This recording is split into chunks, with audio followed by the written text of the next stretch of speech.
الرحمن الرحیم تمام دیکھنے اور سننے والوں کو میری طرف سے السلام علیکم۔ آج کی ویڈیو ہو سکتا ہے ایک ویڈیو بنے، دو بنے یا تین بنے۔ اس کے اندر میں تمام چیزیں جو ہے وہ آپ کے ساتھ شیئر کرنے کی کوشش کروں گا۔ جو کچھ شام کے اندر ہوا اس کو اور پاکستان کو اور امت مسلمہ کو ملانے کی کوشش کروں گا۔ میرے نبی پاک صلی اللہ علیہ وسلم کا فرمان ہے کہ قیامت کے نزدیک عربوں کی ہلاکت ہے۔ کیا ہم اس طرف کو جا رہے ہیں؟ یہ شام فتح ہوا، یہ شام فتح نہیں ہوا، مسلمانوں کی شام ہو گئی۔ لیکن یہ جو سارا سینیریو بلڈ اپ ہوا جو پاکستان کے اندر غدر 32 ماہ کے اندر مچا ہوا ہے، اس سارے سلسلے کے اندر کچھ چیزیں جو ڈیولپمنٹ ہوئی تھی، لیکن میں نے ایک ویڈیو کی تھی G20 سمٹ جب بھارت کے اندر ہوئی تھی، جب وہاں پر سعودی عرب گیا تھا، دبئی گیا تھا، دوسرے اسلامی ممالک گئے تھے، ترکی گیا تھا، پاکستان ایک کونے کے اندر کھڑا ہوا تھا۔ اس وقت میں نے ایک ویڈیو کی تھی، وہ پڑی ہوئی میرے نیچے، جو اس خطے کے اندر رجیم چینج مختلف جگہ پر ہوئے۔ جب پاکستان کے اندر رجیم چینج ہوا، سری لنکا کے اندر رجیم چینج ہوا، بنگلہ دیش کے اندر رجیم چینج ہوا، افغانستان کے معاملات سیٹل ہوئے، اور اس کے بعد یہاں سے نیٹو فورسز اور امریکہ نکلا۔ بشار الاسد جس کا تعلق شام سے تھا، شام کا وہ پریزیڈنٹ تھا، اور اس کا والد حافظ الاسد، بشار الاسد اور حافظ الاسد باپ بیٹا تھے، اور ان کا جو دورانیہ حکومت کا ہے وہ 50 سال کے لگ بھگ ہے۔ 26 سال کے قریب اس کے والد نے حکومت کی، 24 سال کے قریب بشار الاسد نے کی۔ اس 50 سال کے دورانیہ کے دوران حافظ الاسد اور بشار الاسد نے بہت سارے جو اپنے سیاسی دشمن تھے، سیاسی مخالف تھے، ان کو کچلنے کے لیے جو داستان رقم کی، وہ ایک بڑی خوفناک داستان ہے۔ جو ذرائع کے مطابق خبر ہے، کوئی کہتا ہے کہ 1 لاکھ آدمی انہوں نے جو ہے وہ جیلوں کے اندر ڈالا، ایک کو 11,000 کو 20,000 کو 40,000 لوگ جو ہیں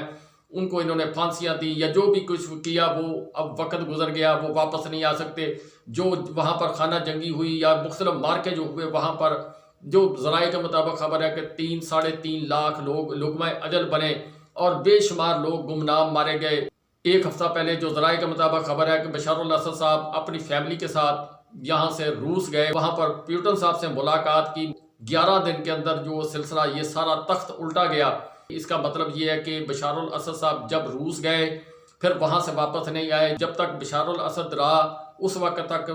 روس کی فوجیں وہاں پر موجود، ایران کی پروکسیز وہاں پر موجود، ایران کے کمانڈرز وہاں پر موجود، اور اسرائیل کو انہوں نے ٹف ٹائم دیا۔ یوکرین کی جنگ جو پیوٹن صاحب کے گلے کے اندر پھنسی ہوئی تھی، اس کا بھی ایک معاملہ تھا۔ جس دن ٹرمپ صاحب الیکشن جیتے اس کے فوراً بعد ایلان مسک جو ایکس کے مالک ہیں، ٹرمپ صاحب جب پریزیڈنٹ کا الیکشن جیت گئے اس کے بعد ایلان مسک جو ایکس کے مالک ہیں، انہوں نے رابطہ کیا تھا، میری ویڈیو کے اندر آن ریکارڈ موجود ہے۔ انہوں نے ایران سے رابطہ کیا، انہوں نے دیگر ممالک سے رابطہ کیا، اور اس دوران پیوٹن صاحب اور ٹرمپ صاحب کی دوستی کسی سے ڈھکی چھپی نہیں ہے۔ 27 نومبر سے لے کے آج کی تاریخ تک آپ لگا لیں کتنے دن بنتے ہیں۔ اس دوران اچانک کون سی تبدیلی آئی، کون سا بڑا مارکا ہوا کہ شام میں 50 سالہ دور حکومت ختم ہو گیا۔ بشار الاسد جو ہے حکومت سے دستبردار ہو گیا، ملک سے دربدر ہو گیا۔ گزشتہ 1 سال کے دوران فلسطین کے اوپر جو جارحیت اسرائیل کر رہا تھا، جس کے اندر 40,000 کے قریب لوگ شہید ہوئے، پھر اس کی تعداد بڑی، کوئی کہتا ہے لاکھ مسلمان جو ہے فلسطینی وہ اس دنیا سے چلے گئے، جس میں بچوں کی تعداد زیادہ، عورتوں کی تعداد زیادہ، بوڑھوں کی تعداد زیادہ، جوان بھی اس میں بہت سارے شہید ہوئے، جس کے اندر بے شمار جو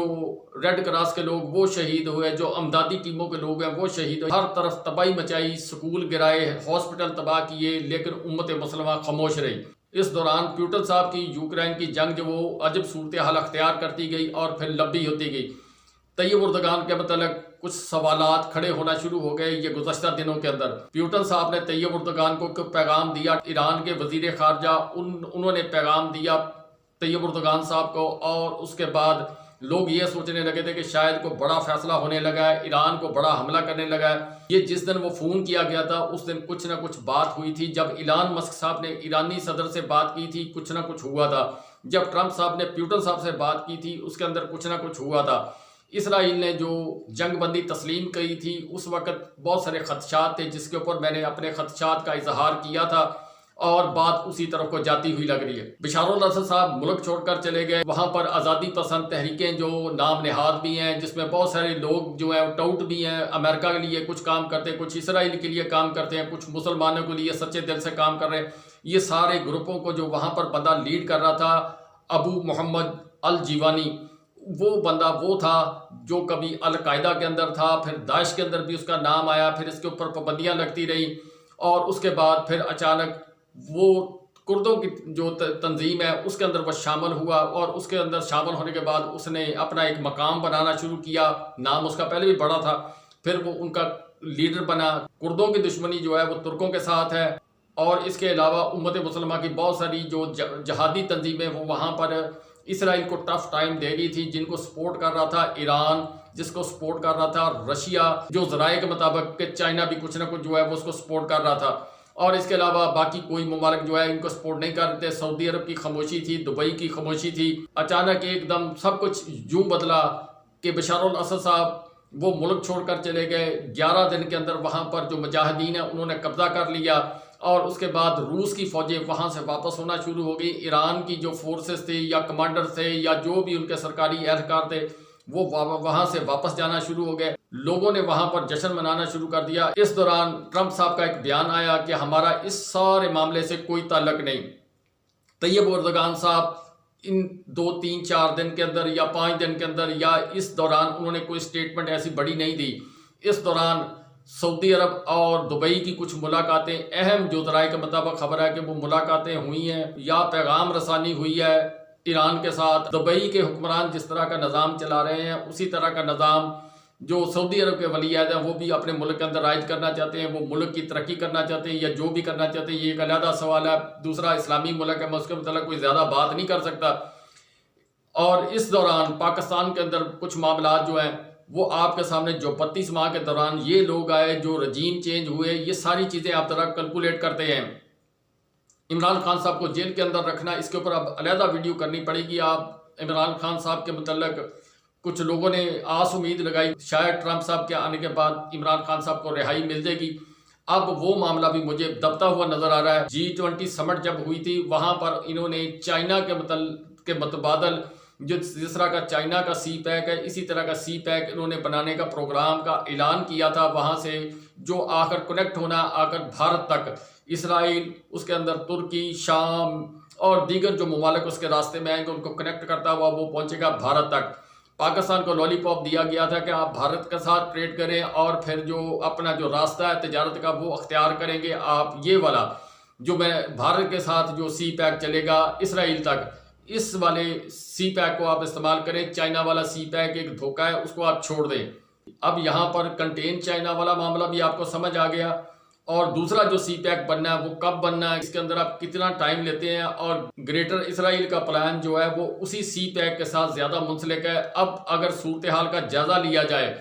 تو جائزہ لینے سے آپ کو پتہ چلتا ہے کہ جیسے ہی بشار الاسد صاحب کی حکومت ختم ہوئی، ابو محمد الجیوانی جو ہے وہ وہاں پر ایک قسم کے حکمران بن گئے۔ وہاں پر ہونا تو یہ چاہیے تھا کہ الیکشن ہوتا، لوگ جشن منا رہے تھے، لیکن اسی دوران اسرائیل نے وہاں پر بمباری شروع کر دی۔ جو ذرائع کے مطابق خبر ہے کہ 75 پوائنٹس کے اوپر امریکہ کے B-152 بمبارز اور دیگر جدید ترین طیاروں نے آج مختلف مقامات پر انہوں نے اٹیک کیا، جو ذرائع کے مطابق خبر ہے، اور اس کے دوران وہاں پر ہلاکتیں ہوئیں، وہاں پر تباہی ہوئی۔ ابھی اس کی تفصیلات کچھ سامنے نہیں آئی۔ جو اسرائیلی وزیر اعظم ہے وہ گولان کی پہاڑیوں کے اوپر آئے ہیں، وہاں پر آ کر انہوں نے اپنی وزٹ کیا، وہاں پر فورسز جو ہیں ان کی وہ قابض ہو گئی ہیں، اور اب ایک صوبہ جو ہے اس کے اوپر انہوں نے فوری طور پر قبضہ کر لیا، اور انہوں نے اپنے ٹینک اور دیگر میزائل شکن توپیں جو فورسز ہیں، زمینی فورسز، وہ وہاں سے روانہ کر کے وہاں گولان ہائٹس کا ایریا، یعنی جس صوبے کے اندر گولان ہائٹس ہیں وہاں پر انہوں نے اپنا ایک قسم کا قبضہ جما لیا۔ ترکیہ نے اپنے ڈرونز کے ذریعے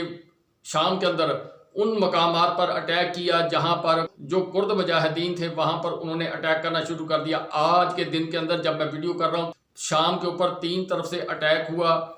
امریکہ نے اٹیک کیا، اسرائیل نے گولان ہائٹس پر قبضہ کیا، وہاں کا صوبہ جو تھا جہاں پر گولان ہائٹس موجود ہیں ان کے اوپر انہوں نے قبضہ کیا، اور ترکیہ نے حملہ کیا، وہاں پر جو کرد مجاہدین تھے ان کے اوپر حملہ کیا۔ اب ان ساری چیزوں کو آپ کنیکٹ کریں گے، وہاں پر ایک تباہی کا منظر جو ہے وہ آپ کو آنے والے دنوں کے اندر نظر آئے گا۔ اب شام ایک قسم کا ہڑپ ہو گیا، وہاں پر ایک خانہ جنگی کی صورتحال اختیار ہو جائے گی، جس طرح عراق کے اندر خانہ جنگی رہی کتنے سال چلی۔ اب وہاں پر جو تیل، دیگر معدنیات، بے شمار معدنیات ہے، شام ایک امیر ملک ہے، مختلف ایریز ہیں، وہاں پاکٹس ہوں گی، وہاں پر یہ لوگ جو ہے جس کے ہاتھ میں جو چیز آئے گی وہ اس کے اوپر قبضہ کرے گا اور وسائل کے ذریعے اپنے آپ کو بنانے کی طرف لے کر جائے گا۔ امریکہ وہاں سے کیا حاصل کرے گا، اسرائیل اپنے مقاصد کس طرح سے حاصل کرے گا، ترکیہ وہاں سے کیا کرے گا۔ ترکیہ نے تو کردوں کے اوپر حملہ اس لیے کیا کہ وہ جو علاقہ اپنا کلیم کر رہے ہیں شاید اس کو اپنا خوف پڑا ہوا ہے اور جس کی وجہ سے وہ زمین پر لیٹا ہوا ہے، لیکن امریکہ کے مقاصد دولت کے لیے، امریکہ کے مقاصد اسرائیل کو سپورٹ کرنے کے لیے، اسرائیل کے مقاصد امت مسلمہ کو عرب ممالک کو ختم کرنا، اور ختم کرنے کے بعد جو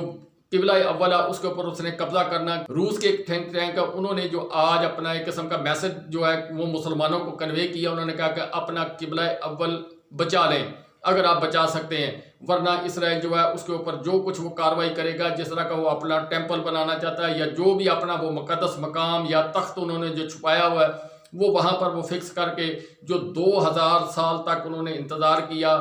وہ اس خواب کو پورا کرنے کی طرف جا رہے ہیں۔ اگر اب یہ ساری چیزوں کو، ویڈیو لمبی ہو جائے گی، اب ساری چیزوں کا اگر آپ کیلکولیٹ کریں،